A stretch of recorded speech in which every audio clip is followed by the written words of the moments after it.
Someone has already calculated your next move, and you don't even know you're on the board. Niccolò Machiavelli wrote his most dangerous ideas over 500 years ago.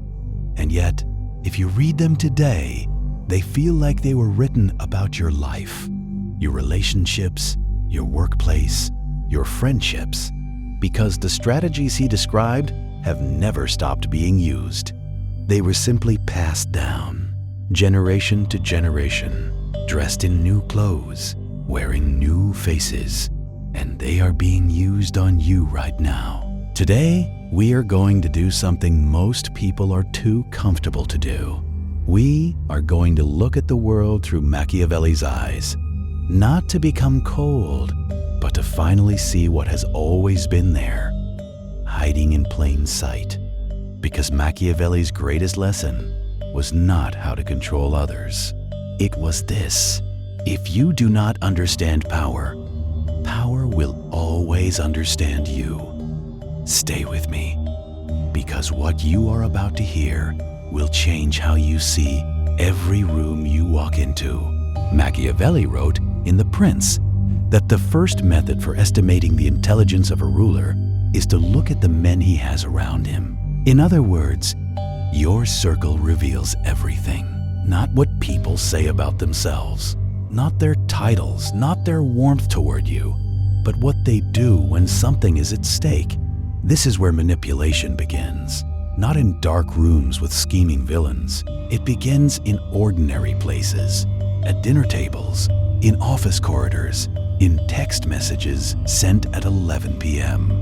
It begins with people who have studied you, consciously or not, and learned exactly which buttons to press to get what they want.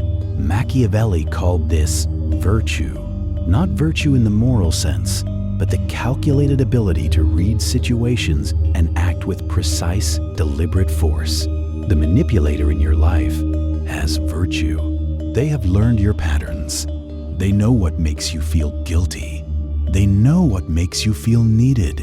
And they use that knowledge the way a chess player uses an opening, not randomly, but with a destination already in mind. Here is what no one tells you about manipulation. It almost never feels like manipulation when it is happening. It feels like love.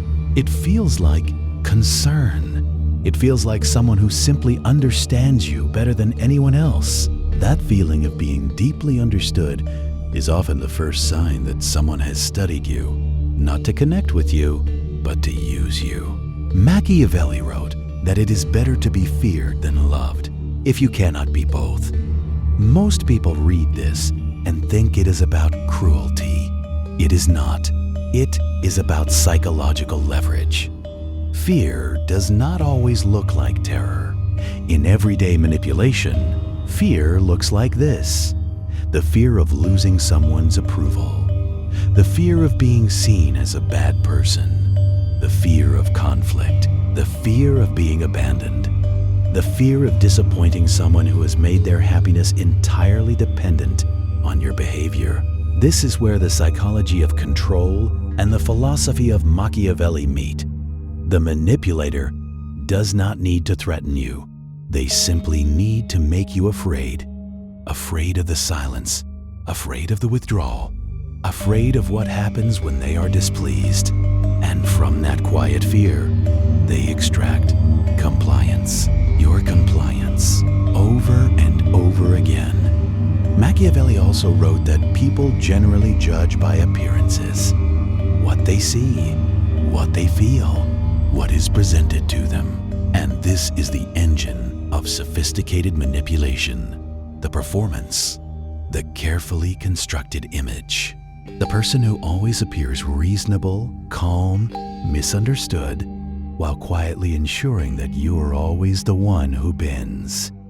This is where it gets dangerous, because you cannot fight what you cannot see, and you cannot see what has been designed specifically to remain invisible. So, what are the signs? How do you know when Machiavellian tactics are being used against you? The first sign is what philosophers call the inversion of guilt. In a Machiavellian dynamic, guilt flows in the wrong direction. The person doing harm feels none. The person receiving harm feels all of it.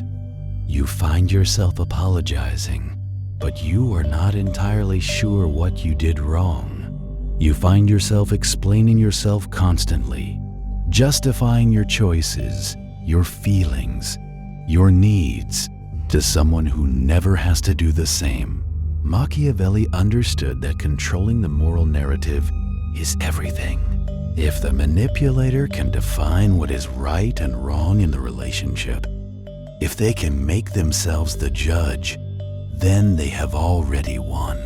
Every argument, every conflict, every moment of tension will somehow end with them as the victim and you as the one who caused the pain. The second sign is the slow erosion of your reality. This is Machiavellian gaslighting at its most refined. It does not happen all at once. It happens in small corrections, small moments where you are told that what you experienced did not happen the way you remember. Over weeks, over months, until you begin checking your own perception against theirs before trusting it. Pay close attention to this. Machiavelli wrote that the wise prince never relies on one fortress alone. The sophisticated manipulator never uses one tactic alone. Guilt, silence, reality distortion, strategic warmth. They rotate, they layer, and the complexity of the tactics is exactly what makes them so difficult to name. Now, let us talk about something Machiavelli understood better than almost anyone who came after him: the relationship between emotional triggers and power. A Machiavellian manipulator does not override your thinking. They feed it. They give you carefully selected information. They present situations and frames that lead you toward the conclusion they need you to reach. And because you are intelligent, because you reason carefully, you trust your conclusion. You don't question the information that led you there.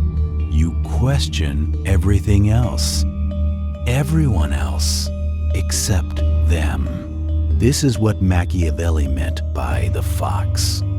The fox does not fight you. The fox simply makes sure you are looking in the wrong direction. And intelligent people are often the most confident in the direction they are looking. Beyond that, intelligent people rationalize. They find sophisticated explanations for troubling behavior.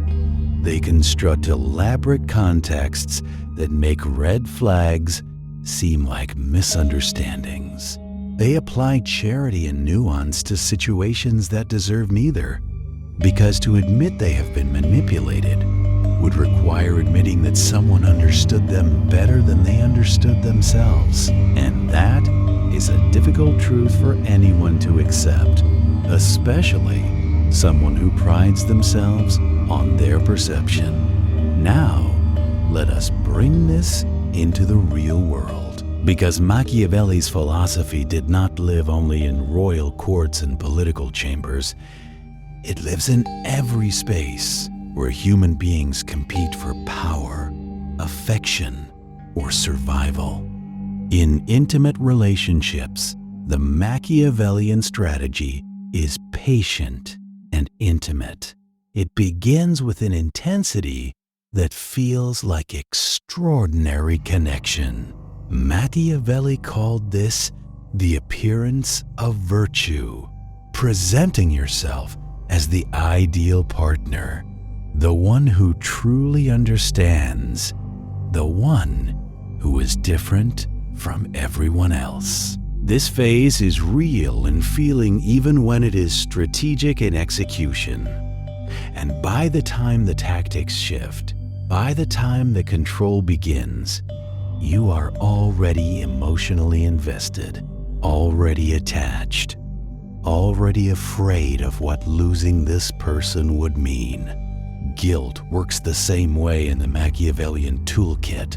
Machiavelli wrote that men forget more easily the death of their father than the loss of their fortune. He understood that loss, the feeling of losing something, is the most motivating human experience. The Machiavellian manipulator manufactures that feeling constantly through size, through distance, through the quiet suggestion that you have somehow failed them again. And from that manufactured sense of loss, that guilt, they extract exactly what they need from you. But here is something Machiavelli himself admitted in rare moments of honesty between the cold calculations. He wrote that fortune is the arbiter of half of our actions, but she leaves the other half to us. In other words, what happens to us is not entirely within our control, but how we respond always is.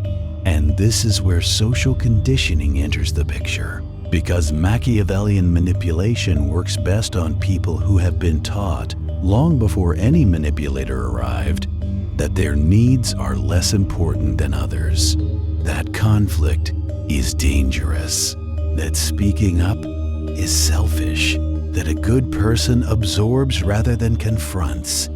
These lessons were not taught by villains.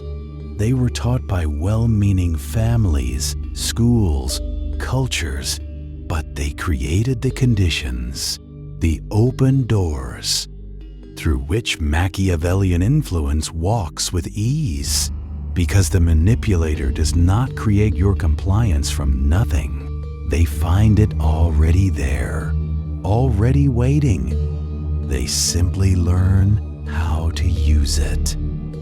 So how do you protect yourself? How do you apply Machiavelli's wisdom, not to control others, but to free yourself? The first tool is what Machiavelli called knowing the nature of the beast. You must understand the tactics being used against you, not with paranoia, not with the assumption that everyone is plotting, but with clear, honest observation. Watch for patterns. Watch for the rotation of warmth and withdrawal. Watch for who benefits from your guilt. The moment you see it for what it is, the moment the pattern becomes visible, something shifts permanently. You cannot unsee a truth once you have seen it. Machiavelli wrote, and this is perhaps his most honest line, that there is no other way to guard yourself against flattery than by making men understand that telling you the truth will not offend you. In other words, the foundation of everything is this: you must be willing to see clearly, even when what you see is uncomfortable, even when it means accepting that someone you trusted has been using you, even when the truth requires you to change something, even when it costs you, because the alternative, remaining comfortable inside a carefully constructed illusion, is the most expensive thing a human being can choose. The moment you understand the game, you are no longer a piece on the board. You become the one who sees the board, the one who chooses their moves, the one who cannot be played, because they have finally learned how to play. And that, as Machiavelli would tell you, is the only power that truly belongs to you. If this way of thinking resonates with you, if seeing the deeper architecture of human behavior feels like something you want to keep exploring, then you already understand why this kind of knowledge matters. Subscribe and keep going deeper.